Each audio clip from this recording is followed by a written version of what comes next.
Good day and welcome to the video. In this video I'll be making Geralt's Meteor sword from the Witcher series on Netflix. I wanted to make the version of the sword used in the Blaviken fight at the end of episode 1 before Renfri's amulet was added to the hilt. I may attempt to make the other version of the sword with the amulet at some point, but we'll see how this one goes first. Here are my templates for each part of the sword build. As you can see, there's a fair bit to do. As the title of the video suggests, I shall be making the sword using oak wood. Not because of its easy to work withness, but because of its durability. Acquiring this wide plank of wood with the correct dimensions I needed was no easy feat. I started out with a 2mm long plank that was annoyingly just under half the width I needed. So I sliced it down into two identically length planks that I was going to glue together. I planed one edge of both planks perfectly flat, using a wood plane and not an aeroplane.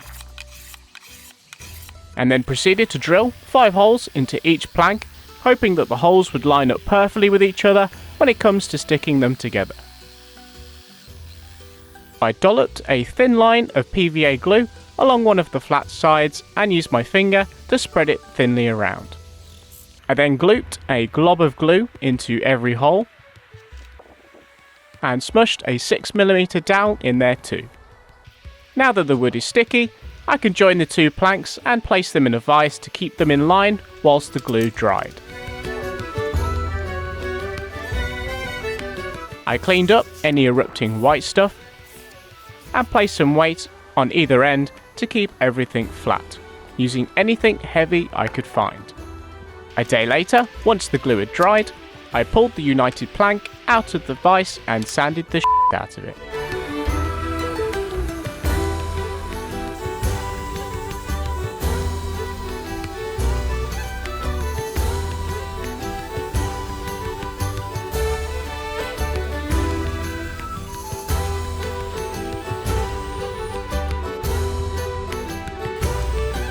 Now you're all caught up, we can return back to where we started.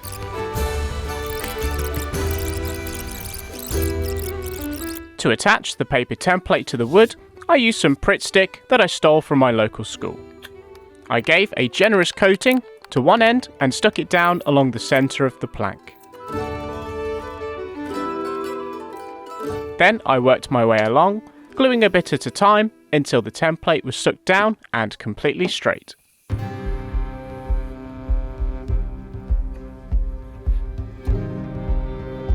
I can now confidently draw around the template without it moving about.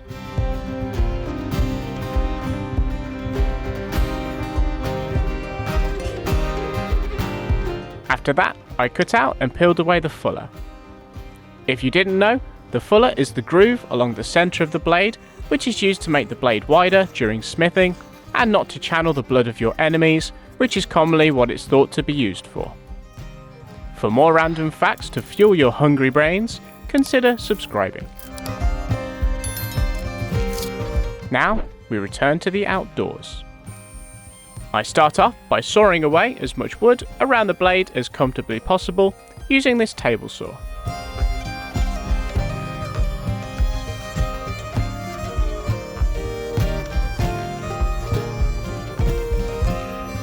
And then use my sanding disc to more precisely remove wood up to the edge of the template.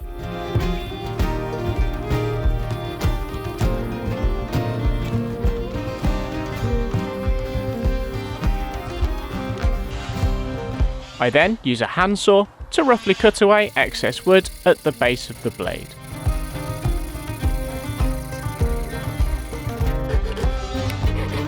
The blade's depth is currently 10mm, but I need it to be 7mm. So I tiresomely sand away 3mm of solid hardwood oak along the length of the blade on the belt sander. It was such a process that I started to regret using oak. You would have never guessed, but I'm sanding some more. This time with a mouse sander to even out the side I thinned out on the machine. Something that had been bugging me since the start was that the 2-meter plank I used originally was warped when I bought it from the shop. So now my blade is warped and curved near the tip. To attempt to correct this, first I wet the wood all over. Then I clamped the blade with some bits of plastic that would be there to counterbend the wood in the opposite direction as I tightened the vise.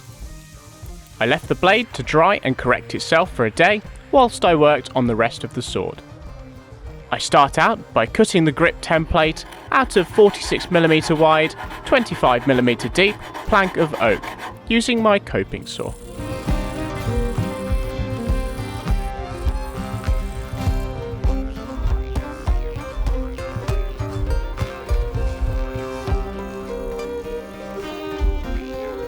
I shall not be using oak again.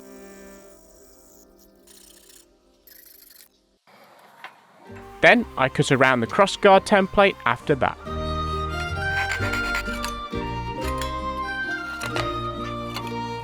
To get right up to the edge of the template, I return to the sanding disc for some more stressful sanding and shaping.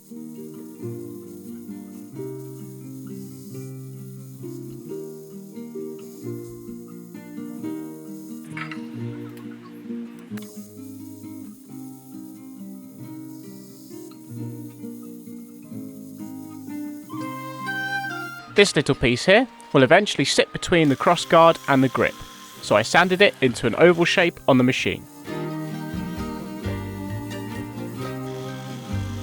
The crossguard's design had a complicated shape, where the top was thinner than the bottom, and the whole length was slightly rounded. So I stuck a template on the top and bottom, then drew around it to help me get the correct shape without having to just YOLO it. Now, back to the sanding machine. I'm very careful as to not get too carried away while sanding, as there is nothing that can be done to rectify any mistakes from here on out, apart from cry.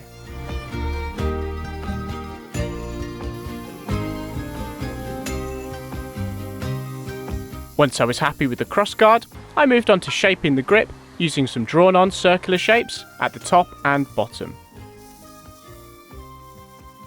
After sanding, I realised that I had sanded too much away from around the top, so it was slimmer than I wanted.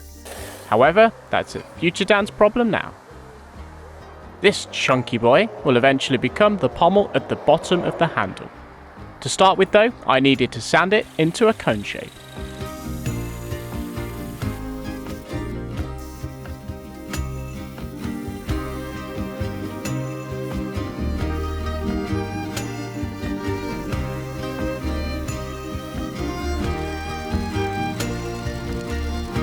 Using my Dremel and sanding bit, I neatened up the edges, then smoothened the entire crossguard with high grit sandpaper until it felt as polished as a bald man's head. For the pommel, I had to carve it into a more fancy, ornate shape, so I drew some markings and went to town with my Dremel and some engraving bits.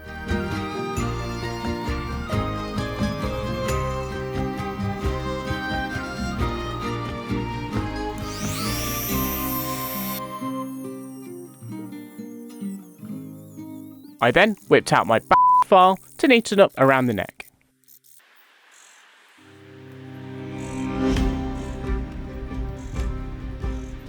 With all the parts to the hilt cut out and shaped, I returned to the sword blade to see if my plan had worked. To my relief, the blade was significantly less bent. Still not perfectly straight, but what can you do? They were born this way. Sanding the blade thinner earlier revealed the dowels used to bind the two planks together, as well as some other gaping holes.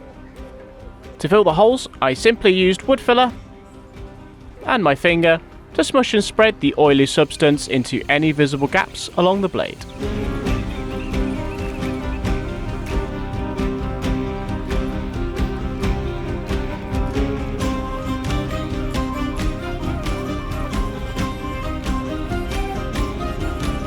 I left the filler to dry until the next day and came back to sand the blade smooth again.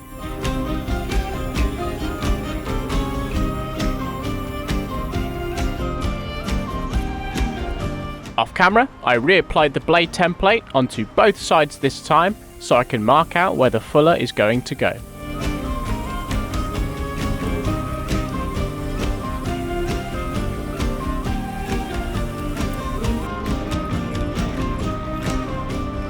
I clamped the blade to the table, and using my Dremel with a sanding bit, I carved a channel along the middle of the blade on both sides, as tidy as possible.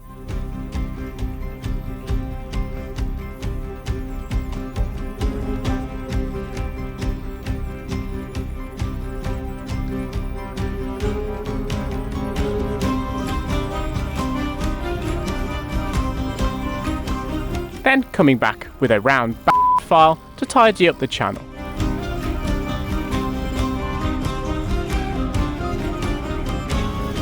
Back to the crossguard, I needed to carve out a deep groove so that the blade could slot in through the top. For this, I started out with using some not very effective Dremel bits, which barely made a dent.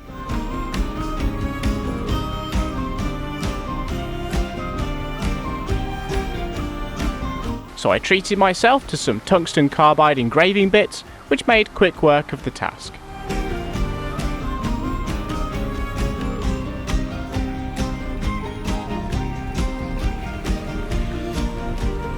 With the groove done, the blade didn't yet fit, so it was easier to mend the blade shape so that it would just slot on without resistance.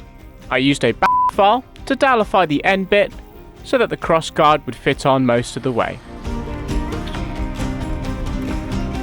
Then, using a saw, I sliced away chunks from the base of the blade so that the guard would fit on all the way.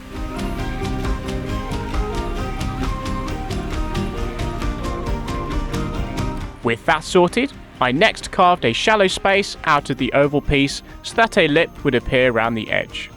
I then drilled a 7mm hole into all of the hilt's pieces so it could fit a dowel with some wiggle room.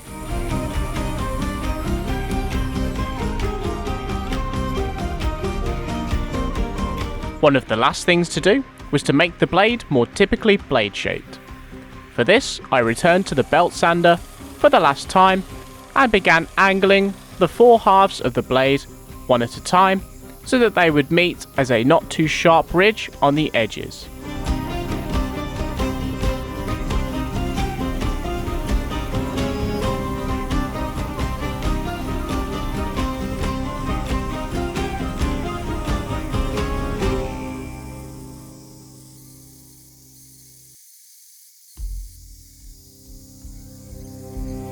By the end, I was very pleased with how it turned out.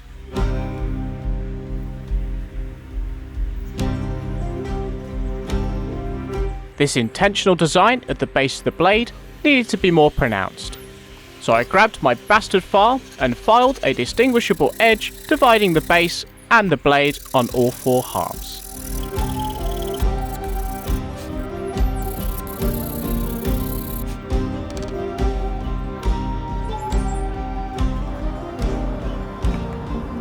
Now, I thought I'd trial using this grain filler. To apply the filler, I used this old casino card, because I don't gamble, to spread the filler across the surface of the blade, hiding the grain and filling any sanding mistakes made for when it came to painting later.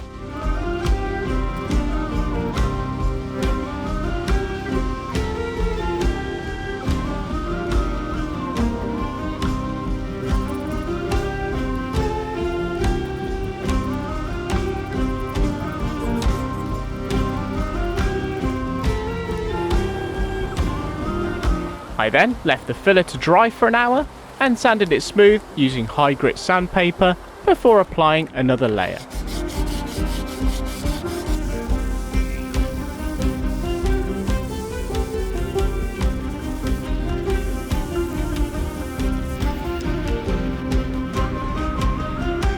After applying 3 layers of grain filler onto all parts of the sword, apart from the grip which will be wrapped later, I could now start gluing and assembling the different parts of the sword together.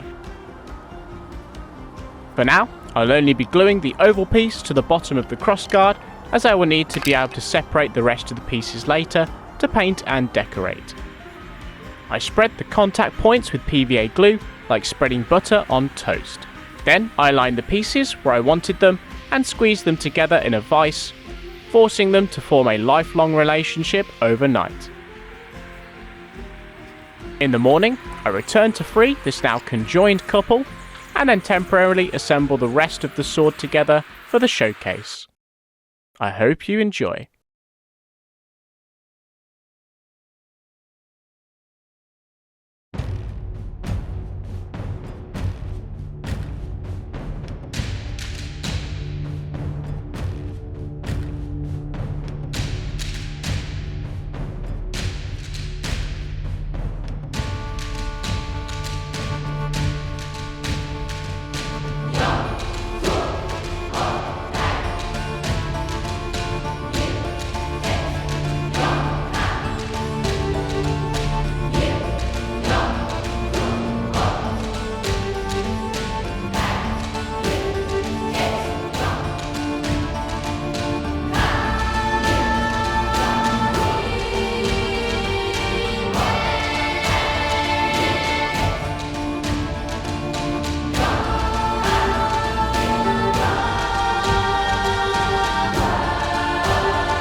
Part 2, where I paint this sucker, will be out in the coming months, so stay tuned. Thank you for watching. Let me know if you enjoyed by leaving a like and a comment. Also, comment any suggestions you'd like to see me attempt to make in the future. Additionally, if you'd like to keep in the loop with this channel's development, consider subscribing. It's not like you're signing your life away or anything. See you later.